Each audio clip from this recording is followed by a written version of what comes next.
Next day, before dawn, I met Michael from the Dublin charity Crosscare, whose vans make daily rounds collecting surplus food.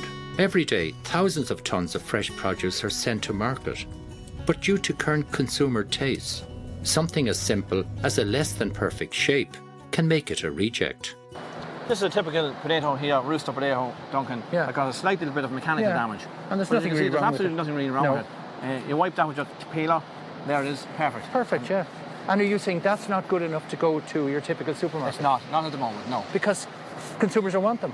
Consumers don't want them. Because of this new washing trend that we have at the moment, it's good for the consumer, all right, but unfortunately it's not good for the likes of us, our growers. Yeah, but we can do have understand. about 30% waste. But if you remember 10 years ago, you might go into your local greengrocer or shop and you buy a lot of your potatoes unwashed, brushed. Even your carrots and your parsley are all brushed.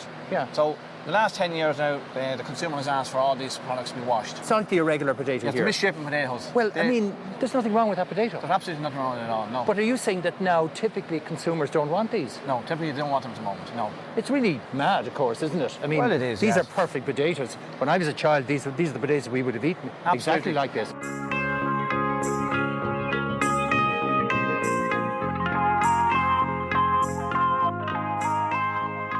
As Derek packed the van with the wonky vegetables and fruit that would be eaten later that day, I went to see what else was on the menu and why. Typically, you might be looking for a little bit of, see that there, like a little bit of a black dot. Right, okay. The girls will throw that out. Right, okay. Even though the Brussels sprout is that little perfect. black dot, and will that now go to Crosscare? That will go to Crosscare, yeah. Right. And there's absolutely nothing wrong with it. Absolutely nothing wrong with it at all. I mean, you could eat it here now. Go ahead, if I eat it? be my guest. Yeah. Lovely. Perfect. Very nice. Yeah, very nice. Absolutely. For companies like Mead Potatoes, giving to charities like Crosscare remedies a problem that didn't exist before current consumer trends took hold. And these are really good. I mean, look at that. I can see nothing wrong with those carrots. No, you might just have a slight little bit of mechanical damage because of the year we had this year as well. On the spring onions here, you might see a small little bit of black top on them and a touch of maybe a little bit of frost. Really? And that's all? That's all that's wrong with it, yes. Okay.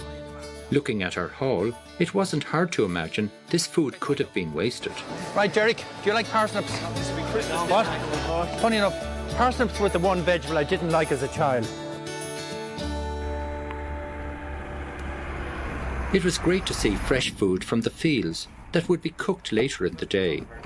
All that was left was to follow it inside through the food bank to where the cooks were waiting to see what would be on the menu. Welcome to Portland Grove. Thanks a lot. So this is your restaurant here, your main... This is it, yeah. We have a community cafe based on this side, and on this side we have the Dublin Food Bank. So I'll bring you in here first. Okay, so this is the food bank. Great. This is the food bank. Very good.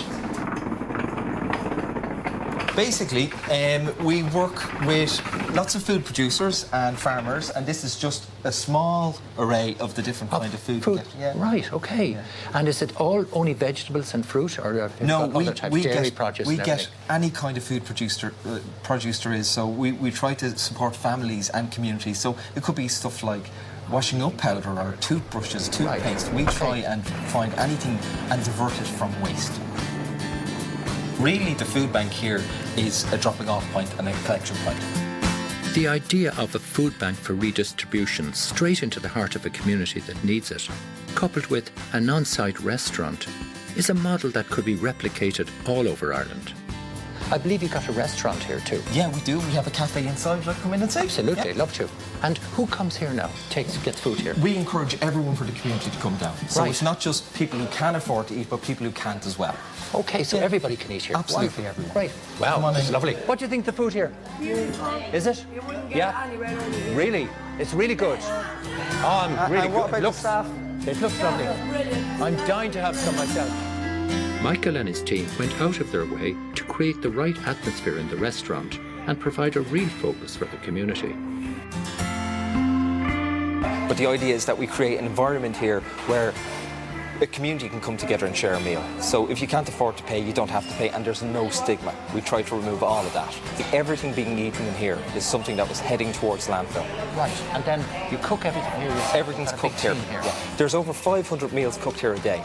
And what they do with those meals is a lot of them will be served here. They probably sit about 80 people here for lunch a day, and then the rest of them are packed away into Meals on Wheels, and then they're distributed to the elderly in the local community. So really every single bit of food that we get is put to use. And it's a lovely atmosphere. It seems to be like a little community centre here in a way. Well, the big thing is poverty is changing, and the face of poverty has really changed. We know now safe food, we're talking recently about 1 in 10 families being affected by food poverty. We know in this local area a lot of children go to school and they don't have proper breakfast before they go to school. So we really need, charities need to develop to address food poverty, and that's one of the things I think a service like this could be used for. So, Michael, what do you think about food waste in Ireland? I mean, there's so much of it. It's massive. I mean, we don't really know how much food goes to waste, but you've seen in meat potatoes today that really an awful lot of that can be diverted and go to places like this. Last year, we diverted over 500 tonnes of waste from landfills. 500 tonnes? 500 tonnes. And that's for a small charity, and last year we had 1 van. This year we have 4. And it's perfectly wonderful. Organic often, quite fresh fruit and vegetables. You know, it's amazing that this stuff is ending up in landfills. Craziness, absolutely. It's clear to see just how important the centre's role is in the local area.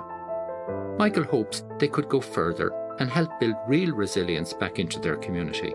Well, having spoken to Michael here today and seen the whole process from travelling up to the farms and collecting the food and then seeing the whole way it's cooked, and when I look at it, I'm saying, why couldn't we do this all over the country? It seems to be massively important.